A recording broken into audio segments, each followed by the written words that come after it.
Minsan mga kapatid, no, nag-iisip talaga ako, ano ba yung mga kadahilanan natin, no, bilang isang laos or sabihin na natin mga baguhang vlogger, hindi natin magawang i-share yung mga content, no, ng ating mga kaibigan, no, ating kapamilya. Panahon ngayon, lahat vlogger na, diba? Sino ba ang dapat na sinusuportahan natin? Ang tanong. Ang higpit na ng kompetisyon ng vlogging community. May phone lang, may camera, pwede nang mag-vlog. Diba? Ang tanong is, sino ba dapat ang ating sinusuportahan? Ito ba yung mga idolo natin? Sobrang sikat na content creator na nakikita natin, no, na napakadaming support. Kahit ampaw yung content, nakikita natin yung kapamilya natin, kaibigan natin, best friend natin na nag-share at nagko-comment nga naman, no, dun sa post ng mga sikat nilang idolo. Ngayon, balik tayo sa usapan, bakit hindi nila magawang mag-share? Bakit nga ba? Ako, totoo. Ito, real talk tayo. Ako, nag-share ako ng mga content ng mga kakilala ko na sa tingin ko align with my content. And of course, walang violation. No, kasi pag nag-share tayo ng content ng kaibigan natin na may violation, madadamay tayo. And then of course, mag-share tayo mga kapatid ng mga content na kapaki-pakinabang panuurin. Yung bang content na pag napanood, ay, may bago ako.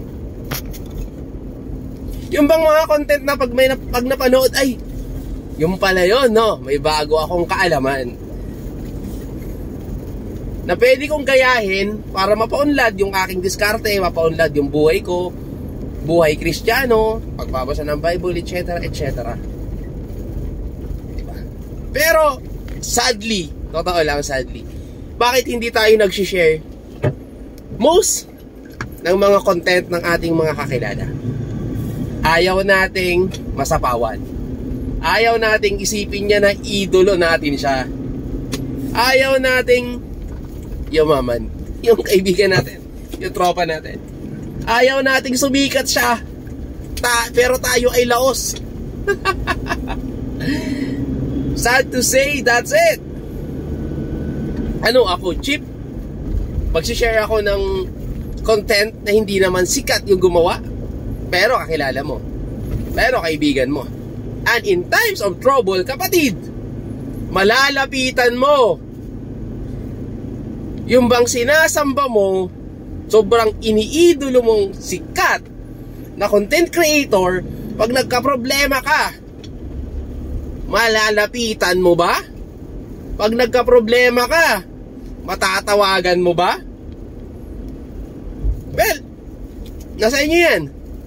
Ang sinasabi ko lang, yung mga kakilala natin, kaibigan natin, kapamilya natin, ang suportahan natin. Kasi in times of trouble, kapatid, siya ang pwede mong lapitan at most likely, siya ang makakatulong sa'yo sa iyong problema. That's it.